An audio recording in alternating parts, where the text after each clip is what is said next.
மீசான் டைம் நேர்களை நிகழ்ச்சிக்குள் அன்போடு வரவேற்றுக் கொள்கிறோம். உச்ச பதற்றத்தில் ஹோர்முஸ் ஜலசந்தி, இந்தியாவின் 2 கப்பல்கள் மீது சீறி பாய்ந்த ஈரானிய படை. அமெரிக்காவினுடைய அதிநவீன உளவு விமானத்துக்கு சங்கூதிய ஈரான் என்ற பல்வேறு செய்திகள் தான் இன்றைய பதிவு. வாங்க வீடியோக்குள்ள போகலாம், விரிவாக பேசலாம்.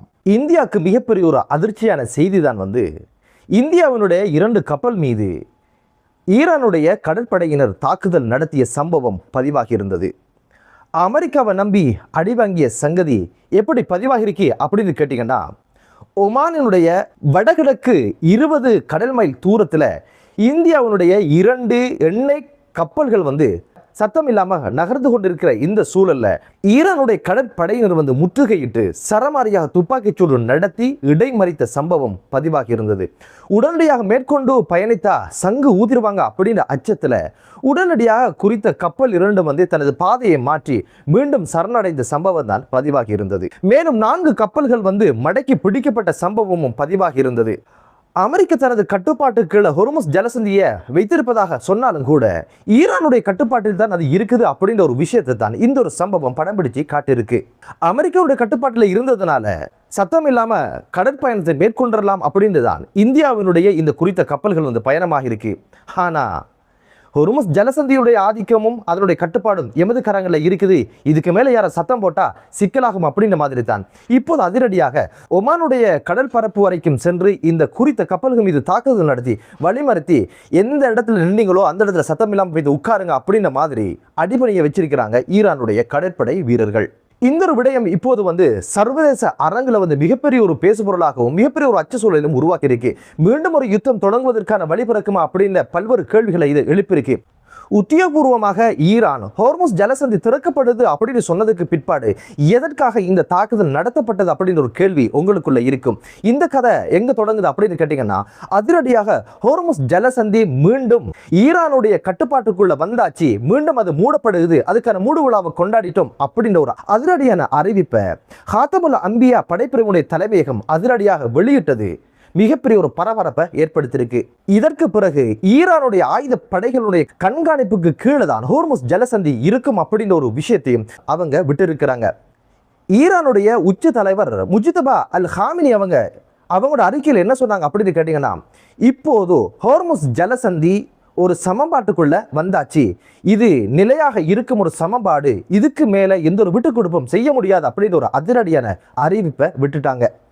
ஹாத்தமுல் அம்பியா படைப்பிரிவினுடைய தலைமையகம் விட்ட அறிக்கையில் என்ன சொல்லப்பட்டிருக்கு அப்படின்னு கேட்டீங்கன்னா, பாகிஸ்தான் மூலம் எட்டப்பட்ட சமாதான உடன்படிக்கை அல்லது சமாதான பேச்சுவார்த்தைக்கான முன்மொழிவுகளை அமெரிக்க ஜனாதிபதி டொனால்ட் ட்ரம்ப் மீறுவதாகவும், ஹோர்முஸ் ஜலசந்தி திறக்கப்பட்டாலும் அமெரிக்காவினுடைய கடல்வழி முற்றுகையும் எமது பொருளாதாரத்தின் மீதான தடையும் தொடர்வதனால ஹோர்முஸ் ஜலசந்தியை மீண்டும் மூட வேண்டிய ஒரு நிர்பந்தம் எமக்கு உண்டாச்சு அப்படின்ற ஒரு விஷயத்தையும் சொல்லி இருந்தாங்க. அனைத்து நாடுகளும் எண்ணெய் வியாபாரத்தின் மூடாக லாபம் அடையும் சூழல்ல ஈரானுக்கு மட்டும் ஒரு பொருளாதார தடை, எண்ணெய்களை விற்கக்கூடாது என்ற ஒரு தடை, ஒரு கடல் முற்றுகை என்பது ஏற்றுக்கொள்ள முடியாத ஒரு விஷயம். விற்கிறண்டா அனைவரும் விற்கணும், இல்லைண்டா யாருக்கு முன்னே கிடையாது என்ற ஒரு சூழல் இருக்கணும் அப்படின்னு அமைப்புல தான் அதனுடைய அறிக்கையில குறிப்பிட்டு இப்போது ஹோர்முஸ் ஜலசந்தி மீண்டும் மூடப்படுது, மூடு விழா கொண்டாடப்படுது அப்படின்ற ஒரு அறிக்கையை விட்டிருக்காங்க. தவளைக்கு தன் வாயால சாவு அப்படின்ற மாதிரி தாங்க வாயினால தான் ஹோர்முஸ் ஜலசந்தி மீண்டும் மூடப்படுவதற்கான காரணம் அப்படிங்கிற ஒரு விஷயம் தான் இந்த அறிக்கையில தெரிய வருது. பொருளாதார தடை நீக்கப்பட்டால் மட்டுமே மீண்டும் ஹோர்முஸ் ஜலசந்தி திறக்கப்படும் என்ற ஒரு அதிரடியான அறிவிப்பையும் இப்போது ஹாத்தமுல் அன்பியாவினுடைய படைப்பிரிவினுடைய தலைமையகம் வெளியிட்டிருக்காங்க. இதற்கு முன் அமெரிக்காவுடைய ஜனாதிபதி டொனால்ட் ட்ரம்ப் என்ன சொன்னாங்க அப்படின்னு கேட்டீங்கன்னா, 450 கிலோகிராம் எடையுள்ள செறிவூட்டப்பட்ட யுரேனியத்தை ஈரான் எமக்கு தந்துதவ போகுது அப்படின்ற ஒரு விஷயமும், இன்றைய தினம் ஈரான் அந்த யுரேனியத்தை தராவிட்டால், நட்பு ரீதியாக தராவிட்டால் வன்முறையை பயன்படுத்தி அடக்கி அவைகளை கைப்பற்றுவோம் அப்படின்ற அதிரடியான ஒரு விஷயத்தையும் சொல்லி இருந்தாரு. இது குறித்து இப்போது ஈரான் அதிரடியான ஒரு அறிக்கையை விட்டிருக்காங்க. அது என்ன அப்படின்னு பாத்தீங்கன்னா, நாம் செறிவூட்டிய யுரேனியம் எமது மண்ணுக்கு நிகரானது, அதில் ஒரு துகளை கூட நாம் யாருக்காக விட்டுக் கொடுக்க போவதில்லை. இப்போது மண்ணுக்காக போராடியது போன்று இந்த யுரேனியத்துக்காக போராடுவோம் அப்படின்னு ஒரு அதிரடியான ஒரு அறிக்கையை அப்பாஸ் வெளியிட்டது மிகப்பெரிய ஒரு பரபரப்பை ஏற்படுத்தியிருக்கு. அப்படியாகிறதா டொனால்ட் ட்ரம்ப் எதை வச்சு யுரேனியத்தை தரப்புறாங்க, 450 கிலோகிராத்தை எடுத்துக்கொண்டு நாட்டுக்கு போயிடலாம் அப்படின்னு ஒரு கனவோடு வாழ்ந்தாரா? உண்மையில் ஈரான் சொன்னதா அப்படின்னு கேட்டிங்கன்னா, இவை அனைத்தும் டொனால்ட் ட்ரம்புடைய வாய்வீச்சு, டொனால்ட் ட்ரம்பினுடைய சமூக வலைத்தளங்களில் பேசப்பட்ட விடயங்களை தவிர இது ஒன்றும் உடன்பாடு காணப்பட்ட விடயங்கள் இல்லை என்பதைத்தான் இப்போது ஈரானுடைய அறிக்கைகள் சொல்லுது. ட்விட்டர் கணக்குகளுக்காக சொல்லப்படும் பொய் மூட்டைகள் தான் இவை அனைத்தும் அப்படின்னு சொல்லி டொனால்ட் ட்ரம்புடைய கருத்துக்களை விமர்சித்து இப்போது ஈரானுடைய அதிகாரிகள் கருத்து சொல்வதையும் பார்க்க முடிந்தது. ஈரானுடைய பாராளுமன்ற சபாநாயகர் என்ன சொன்னார் அப்படின்னு கேட்டிங்கன்னா, டொனால்ட் ட்ரம்ப் யுத்தத்தில் தோல்வி அடைஞ்சது போல பொய்யின் மூலம் இந்த பேச்சுவார்த்தையில் அவர் வெற்றி பெறல அப்படின்ற ஒரு விஷயத்தை சொல்லி மிகப்பெரிய ஒரு நக்கலாகவும் நையாண்டியாகவும் பதில் சொல்லி இருந்தார். இப்போது ஹொர்முஸ் ஜலசந்தி ஈரானுடைய ஏவுகணைகளுக்கு நிகராகவும் அணு ஆயுதத்துக்கு நிகராகவும் அவர்களுடைய செறிவூட்டப்பட்ட யுரேனியத்துக்கு நிகராகவும் இப்போது ஹோர்முஸ் ஜலசந்தி மாறி இருக்குது. இந்த ஹோர்முஸ் ஜலசந்தியை மையப்படுத்தி தான் லெபனானுக்கு எதிரான இஸ்ரேலுடைய தாக்குதலுக்கு முற்றுப்புள்ளி வைத்ததும் இஸ்ரேலையும் அமெரிக்காவையும் அடிபணிய செய்ததும் இந்த ஹோர்முஸ் ஜலசந்தி தான். மற்றொரு கட்டத்திற்கு இந்த யுத்தத்தையும் பேச்சுவார்த்தையும் நகர்த்துகின்ற ஒரு வலிமை மிக்க ஒரு ஆயுதமாக ஹோர்முஸ் ஜலசந்தி ஈரானுக்கு மாறியது அப்படின்னு தான் இப்போது உலக அரசியலில் சொல்லப்படுகின்ற விடயம். இதுவரைக்கும் வாயால வட சுட்ட அமெரிக்காவினுடைய ஜனாதிபதிக்கு இது மிகப்பெரிய ஒரு இடியாக விழுந்திருக்கு.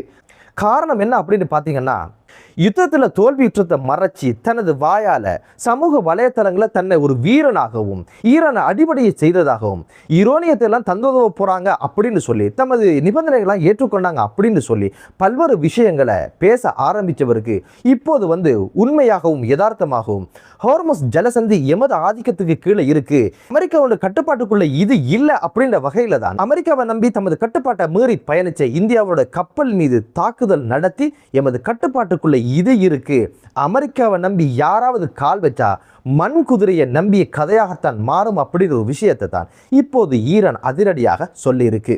இந்த ஒரு விடயம் இப்படி இருக்க மரத்தால விழுந்தவன மாடு குத்திய கதை போலதான் இப்போது அமெரிக்காவினுடைய 250 மில்லியன் அமெரிக்க டாலர்ஸ் பொறுமதியான அதிநவீன உளவு விமானம் ஒன்று ஹோர்முஸ் ஜலசந்திக்கு அருகாமையில் வச்சு காணாமல் போன சம்பவம் பெரும் பரபரப்பை ஏற்படுத்தியிருக்கு. இந்த விமானத்துக்கு என்ன நடந்தது அப்படின்னு கேட்டீங்கன்னா, ஹோர்முஸ் ஜலசந்தியில் என்ன நடக்கு ஏது நடக்கு, தாக்குதல் நடத்தலாமா, ஈரானுடைய நடவடிக்கைகள் என்ன அப்படின்னு சொல்லி உளவு பார்ப்பதற்கு தான் இந்த விமானம் அனுப்பப்பட்டிருக்கு.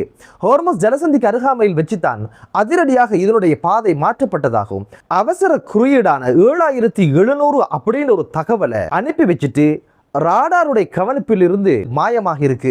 இதனுடைய இழப்பை விட இந்த ஒரு உளவு விமானம் ஈரானுடைய கைகளில் சிக்கிட்டா அமெரிக்காவுக்கு மிகப்பெரிய ஒரு பாதுகாப்பு அச்சுறுத்தல் இருக்கும் என்பதுதான் மிகப்பெரிய ஒரு கவலையையும் மிகப்பெரிய ஒரு நட்டத்தையும் அமெரிக்காவுக்கு இது ஏற்படுத்தியிருக்கு.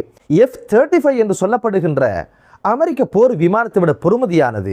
இவ்வகையான விமானங்கள் கிட்டத்தட்ட 20 தான் அமெரிக்காவிடம் இருக்குது. அவ்வளவு தூரம் செலவுகளை உள்ளடக்கிய இந்த யுத்தத்தில் மிக முக்கியமாக அமெரிக்காவுக்கு பக்கபலமாக இருந்து உளவு தகவல்களை சேகரித்து வழங்கிய இந்த ஒரு உளவு விமானத்தை ஈரானிய படைகள் தான் சுட்டு வீழ்த்திருக்கணும் அல்லது அதன் பாதையை மாற்றி அமைச்சிருக்கணும், அது எங்கேயாவது திசை திருப்பிக்கணும் அப்படின்னு ஒரு விஷயம்தான் இப்போது அமெரிக்காவுக்கு மிகப்பெரிய ஒரு ஆத்திரத்தையும் மிகப்பெரிய ஒரு தலைகுனிவையும் ஏற்படுத்தியிருக்கு. அமெரிக்காவுடைய அதிநவீன மிக்க உளவு விமானத்தை திசை திருப்புவதற்கோ தாக்குதல் நடத்துவதற்கோ ஈரானோட வலிமை இருக்கா அப்படின்னு ஒரு கேள்வி எழ ஆரம்பிச்சிருக்கு. இப்போதுதான் அமெரிக்காவுடைய உளவுத்துறை சொல்லியிருக்கிற தகவல் என்ன அப்படின்னு பார்த்தீங்கன்னா, ஈரானுக்கு முழுக்க உளவு தகவல்களை வழங்குகின்ற அதற்கான கருவிகள் மட்டுமல்ல தகவல்களை பகிர்ந்து கொள்ளுகின்ற ஒரு விடயத்தை சீனா செய்கிறது அப்படின்னு ஒரு விஷயத்தை சொன்னதனால்தான் இந்த ஒரு யுத்தத்தில் மேலும் களங்காணாம இதை எப்படியாவது முடிச்சிருக்கலாம், இந்த ஒரு யுத்தத்தை எப்படியாவது முடிச்சு கொள்ளலாம் அப்படின்னு ஒரு நிலப்பாட்டுக்கு அமெரிக்கா வந்திருக்கு. என்னதான் வந்தாலும் சமூக வலைத்தளங்களிலும் மீடியாக்களிலும் டொனால்ட் ட்ரம்ப் இந்த ஒரு விஷயத்தில் களம் கண்டிருக்கிறாரு, வெற்றி வாகை சூடியாச்சிய ஈரானை அடிபணியை செஞ்சிட்டாரு அப்படின்னு ஒரு பிம்பத்தை உருவாக்குகின்ற இந்த சூழல்ல தான் இந்த வாய்ப்பேச்சுக்களால் இப்போது மீண்டும் ஹோர்முஸ் ஜலசந்தி மூடப்பட்டதும் அமெரிக்காவை நம்பி பயணமான இந்தியாவினுடைய எண்ணெய் கப்பல் மீதும் தாக்குதல் நடத்தப்பட்டிருக்கு. இப்போது இது மற்றும் ஒரு யுத்தத்துக்கான வழிவகைகளை அமைக்கும் என்பதுதான் இப்போது ஹோர்முஸ் ஜலசந்தி மிகப்பெரிய ஒரு பதற்றத்தில் இருப்பதான செய்திகள் தான் சர்வதேச ஊடகங்களுடைய கவனத்தை ஈர்த்திருக்கு. என்னதான் இருந்தாலும் இந்த ஒரு விஷயம் இஸ்ரேலுக்கு மிகப்பெரிய ஒரு சந்தோஷத்தை கொடுத்திருக்கும். காரணம் என்ன அப்படின்னு பார்த்தீங்கன்னா, சமாதான பேச்சுவார்த்தைகளை குழப்பி விட்டு யுத்தத்தை தொடரணும் அப்படின்றதுனா அவங்களோட ஆசை. அதுக்கு ஏற்றாற்போல் டொனால்ட் ட்ரம்ப் ஒரு முனையில் சமாதானம் என்றாலும் மறுமுனையில் கடல்வலை முற்றுகையை கடுமையாக்குவதும் சவால் விடுவதும் இஸ்ரேலுக்கு தீனி போடுகின்ற அமைப்புல தான் அவருடைய நடவடிக்கையில் இருப்பதனால இப்போது சமாதானம் அப்படின்ற ஒரு விஷயம் எட்டக்கனியாக மாறி யுத்தம் ஒன்றே தீர்வு என்ற ஒரு இடத்துல தான் இப்போது அமெரிக்கா ஈரான் இடையேயான யுத்தத்தினுடைய நிலைமை இருக்குது. என்னதான் இருந்தாலும் மத்திய கிழக்கு நாடுகளில் அமைதியான ஒரு சூழல் உருவாகட்டும் என்ற ஒரு பிரார்த்தனையோடு மற்றொரு காணொலியில் உங்கள் அனைவரையும் சந்திக்கும் வரை விடைபெறுகிறேன். நன்றி.